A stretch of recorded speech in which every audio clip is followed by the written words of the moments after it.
Friends, एहसास क्या चीज़ है वो आज मैं आपको दिखाना चाहता हूँ प्रैक्टिकली कि एहसास किसको कहते हैं।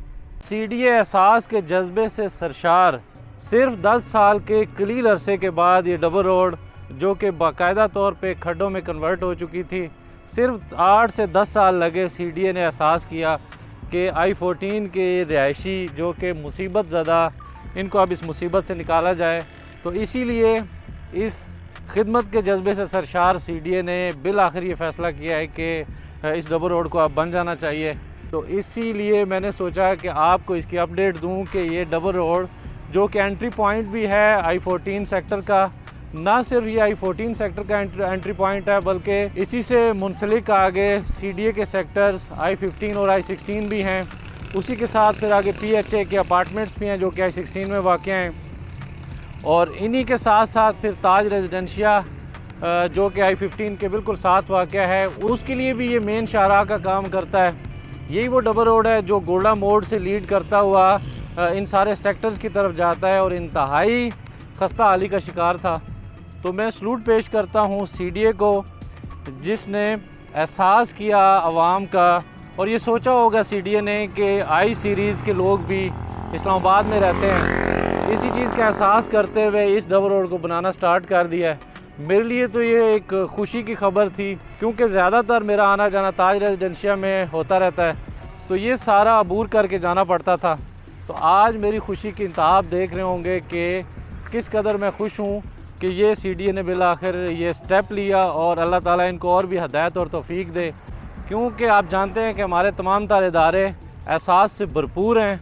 उनको आवाम का इतना दुख और एहसास होता है कि ज़रा सी मुसीबत के ऊपर वो खूब अच्छी तरह से उस काम को अंजाम देता है जिसमें आवाम परेशान हो और आवाम की मुश्किलात हों। पिछले 8 से 10 साल हो गए सीडीए की नज़र करम शुक्र है कि इस तरफ पड़ी और लोगों का एहसास सीडीए के अंदर जागा और उसने ये फ़ैसला किया बिल आखिर कि इस डबल रोड को अब बन जाना चाहिए। और अब मैं अपील करता हूँ, दरख्वास्त करता हूँ सीडीए से कि I-14 की तमाम तर गलियाँ, कोई एक गली भी ऐसी नहीं है कि जो टूट फूट का शिकार ना हो।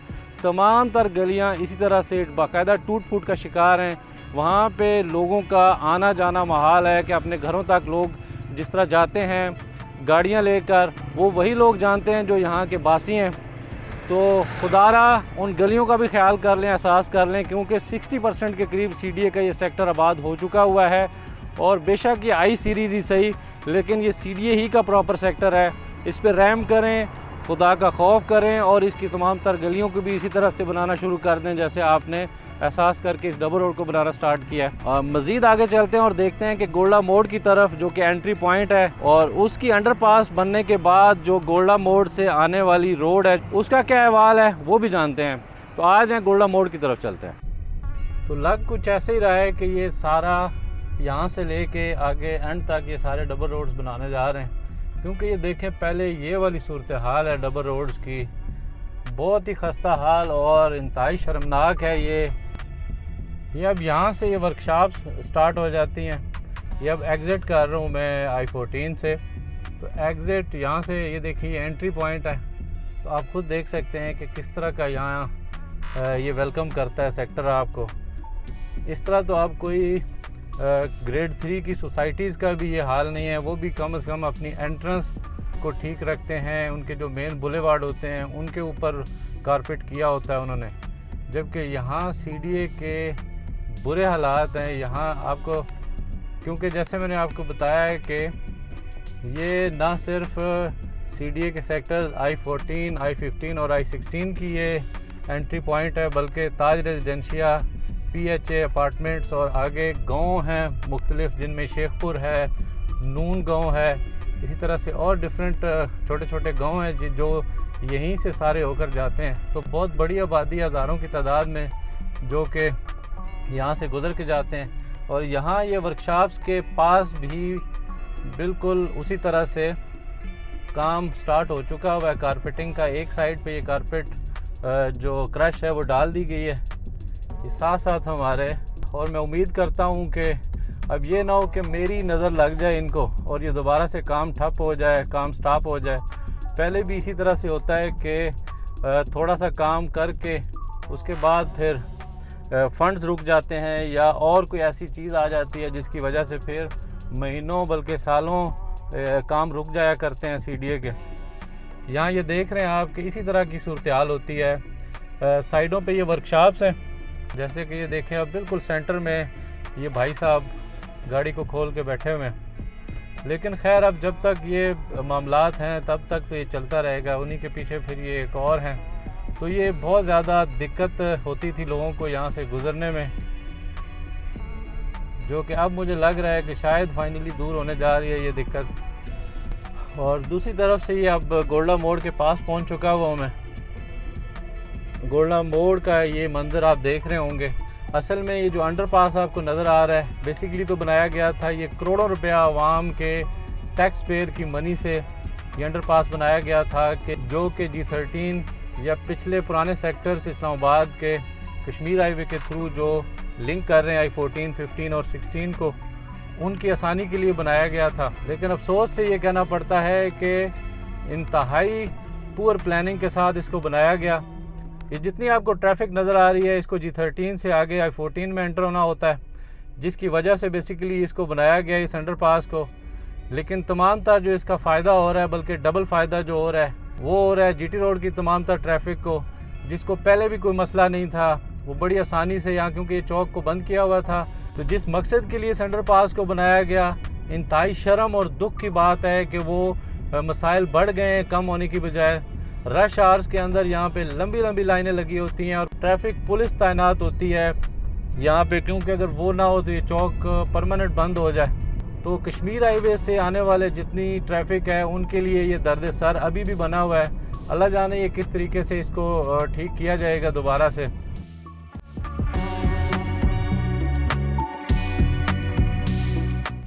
तो मेरे ख्याल में अब शायद इन तीनों चारों सेक्टर्स के अंदर परचेजिंग स्टार्ट हो जाएगी। लोग इस चीज़ को देखते हैं कि जिस सेक्टर के अंदर उसका रास्ता ठीक नहीं होता तो वहाँ पर प्राइसेस उस तरह से इंक्रीज़ नहीं कर पा रही होती।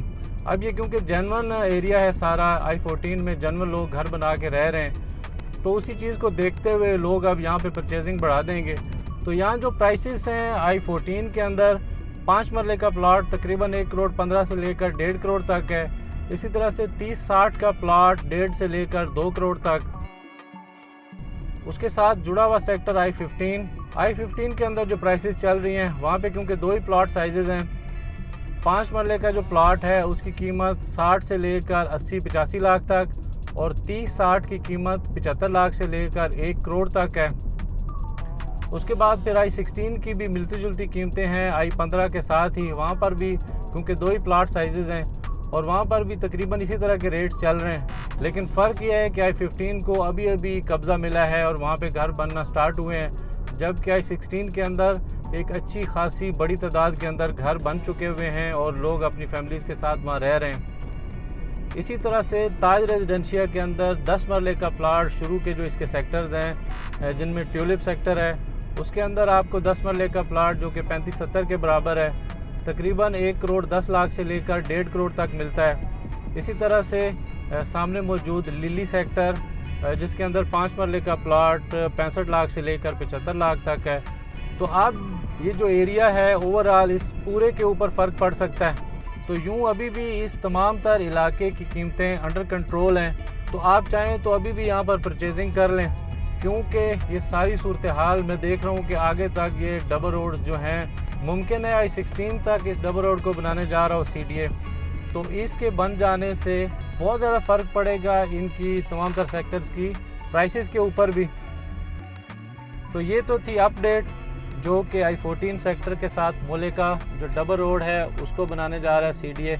उम्मीद है मेरी आज की ये वीडियो आपको पसंद आई होगी। तो इसी तरह की और इन्फॉर्मेटिव वीडियो के लिए आप चाहें तो मेरा चैनल भी सब्सक्राइब कर लें और मिलते हैं किसी और इसी तरह की वीडियो के साथ। तब तक के लिए अल्लाह हाफ़िज़।